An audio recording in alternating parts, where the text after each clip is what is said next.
suuriya wuxuu aan ka shaqaystay iibinta bariis iyo digir oo ah cunto basbaas leh kuna iibin jiray banaanka saldhigga laga raaca tareenada habeen kasta halkaas iyo wax ku iibin jiray ilaa xilli dambe laga gaaro wuxuuna cod dheer ku heesi jiray isagoo dhihi jiray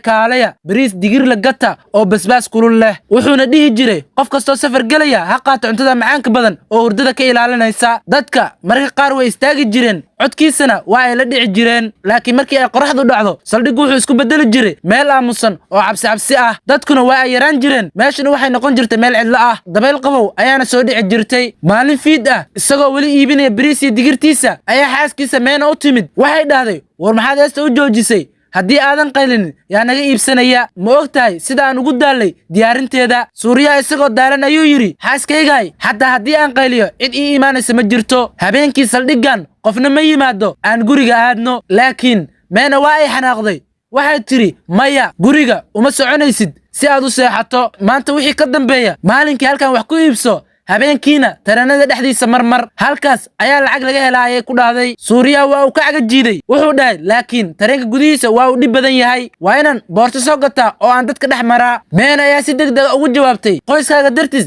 xitaa intaas uma qaban kartid miyaa tareenka ugu horreeya ee yimaada fuul ayay ku tiraaday hana soo noqoni ilaa aad wax kasta iibiso ninkii miskiinka ah wuxuu qaaday dambiishii bariiskii digirta ahayd wuxuuna fuulay tareen habeen qudcur socda laakiin meena markii ay aragtay inuu keligiis baxay qalbigeeda cabsi ayaa gashay waxay tiri waxaan ula hadlay si adag bal aan daba galo iyaduna si qarsoodi ayay tareenka u soo fuushay gudaha tareenka wuxuu ahaa mid mugdi ah nalalka qaar ayaana dadamayay codka taayirada tareenkuna wuxuu u ekaa qaylo ka soo baxaysa meel fog meena waxay dhex socotay tareenka iyadoo ninkeeda raadinaysa waxay tiri waa la yaab xagee buu aaday markii ay tareenka qaybta kala gashay dhiiggeedu waa u qaboobay suuriya wuxuu la qoslay haweenay shaah iibinaysa waxay tiri adigu waxaad tahay nin aad u qosol badan ayay tiri haweenaydii iyadoo dhoola caddaynaysa weligay ma aanan arag nin bariis iyo digir iibiya oo sidaadoo kale u qurux badan suuriya isagoo isna faraxsan ayuu ugu jawaabay adiguna hadalkaagu wuu macaan yahay sida shaahaaga oo kale meena indhaheedu dab ayay noqdeen iyadoo cara la gariiraysa ayay ku dulqaylisay waxay tiri ilaan waa ay qiyaamaysay waxay si xoog leh uga jiiday dambiishii gacantiisa ku jirtay dabadeedna dharbaxyo xooggan ayay ku dhufatay dadka tareenka saarnaa oo dhan ayaa eegayay suuriya wejigiisu wuxuu noqday madow cara darteed wuxuu yidhi waxaad igu ceebaysay dadkan hortooda meena iyadoo quursanaysa ayay tiri ceeb waxaa yeesha qofka sharafta leh ereyadaas ayaa maskaxdiisa gubay indhihiisu waxay isku beddelan kuwa waali ah kadib isagoo aan ka fikirin wuxuu si xoog leh u riixay albaabka tareenka meena qaylo argagaxle ayay ku dhufatay jirkeedu wuxuu ku dhacay mugdigii bannaanka waxaana liqay habeenkii madoobaa markii uu suuriya uu soo miyirsaday tareenku wuu socday wuxuu dhahay maxaan sameeyey gacmihiisu waa ay gariirayeen wuxuu dhahay qofna ma ogaan doono waan baxsanayaa ayuu yidhi saldhigga xiga ayuu kaga degay wuxuuna isku qariyey gurigiisa laakiin habeenkaas meena ma aysan nasanin geerideedii kadib ruuxdeedu waxay isku beddeshay jinniyaad cabsi leh timaheedu waa ay kala daadsanaayeen indhaheeduna waxay ahaayeen kuwo guduudan oo dhiig leh gacanteedana weli waxay ku sidatay dambiishii bariiskii digirta ahayd waxay dhahaysay suuriya ilaa aan kaa arguto ruuxdaydu ma nasanayso habeen kasta waxay dhex mari jirtay tareenka kaalaya bariis iyo digir kulul gata ayay dhihi jirtay codkeeda marka qaar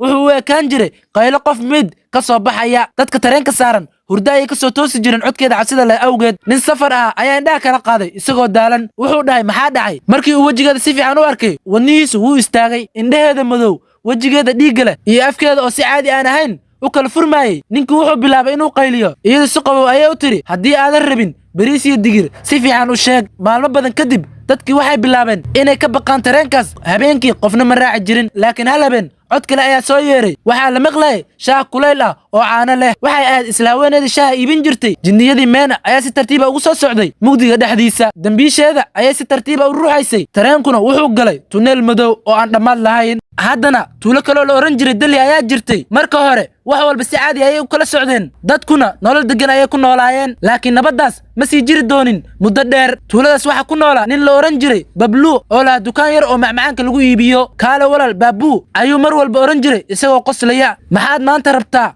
ukun macaan mise mashmash kulayl ah oo hadda saliidda laga soo saaray baabuu ayaa qoslay maya babluu maanta macmacaan uma imaan waxaan aaday beeraha laakiin xaaskaaga seema ayaa jidka igu qabatay babluu ayaa madaxa ruxay isagoo neef sii daynaya seema mar walba waa iga kaa cabataa maadaama aad daris iyo saaxiibtinimo carabna tihiin ayay kaa faa'iidaysataa babluu ayaa yidhi markaa adigu habdhaqankaaga hagaaji habeen walba saqdhexa ayaad guriga timaadaa babluu ayaa qosol beena sameeyey shaqadu way badatay maalmahan laakiin waxaan isku dayaa inaan soo dhaqsado kadib wuxuu siiyey baabuu xoogaa mashmash ah baabuuna wuu baxay bablu maalinta shaqadiisa aad ayuu ugu mashquulay ilaa uu waqtiga dareemi waayey markii ay saacadu ku dhawaad 12 habeenimo ayuu dukaankii xiray isagoo guriga u sii socday laakiin isagoo maray wada cidla cod dumar ayuu maqlay baradho iibsada baradho wanaagsan baradho habeenkii ah bablu si lama filaan ah ayuu u istaagay qabow ayuu dhabarka ka dareemay wuxuu eegay hareeraha laakiin wadooyinka oo dhan waxay ahaayeen kuwa cidla ah gurihii dadka nololkoodu waa ay dansanaayeen qofna ma muuqan laakiin codkii wuu soo noqnoqday baradho iibsada cabsi ayuu dareemay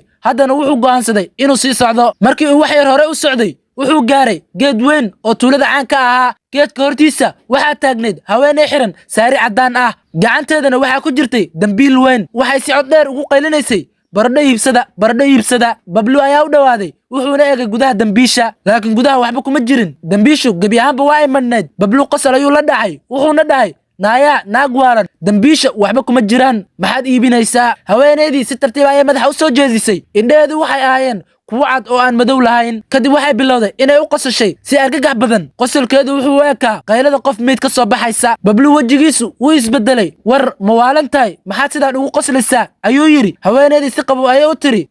baradhada adiga ayaa ah isla markiiba qiiq madow ayaa jirkeeda ka kacay bablu xitaa ma uusan helin waqti uu ku qayliyo oo uu ku dalbada gargaar qiiqii markii uu kala tegey haweeneydii meesha taagneed waxay isku beddeshay sixirlooy cabsi badan timaheedu waa ay kala daadsanaayeen afkeeduna wuxuu gaarayay dhegaheeda cidiyo dhaadheer oo madow ayaa gacmeeda ka soo baxayay laakiin bablu meeshii waxaa yiilay barandho weyn oo buuran sixirooleydii ayaa qosol naxdin leh ku dhufatay kani waa barandhadaydii ugu horraysay ayay tiri waxay qaadatay barandhadii waxayna ku riday dambiisheeda kadibna waxay mar kale isku beddeshay haweeneydii caadiga ahayd iyadoo wadooyinka ku qaylinaysa baradho iibsada dhanka kale bablu habeenkii guriga ma uusan ku soo noqonin markii bablu uu guriga ku soo noqon waayey xaaskiisa seema aad ayay u walwashay subaxdii dambe ayay baabu aragtay iyadoo albaabka taagan bablu walaal ayay tiri iyadoo indhaheedu ilmaynayaan miyaadan adigu kula talin inuu guriga mar hore imaado xale oo dhan ma imaanin baabu isna wuu yaabay maya waxba ma aanan oran hawalwelin waxaa laga yaabaa inuu shaqo darteed tuulo kala aaday hore sidaan ayuu samayn jiray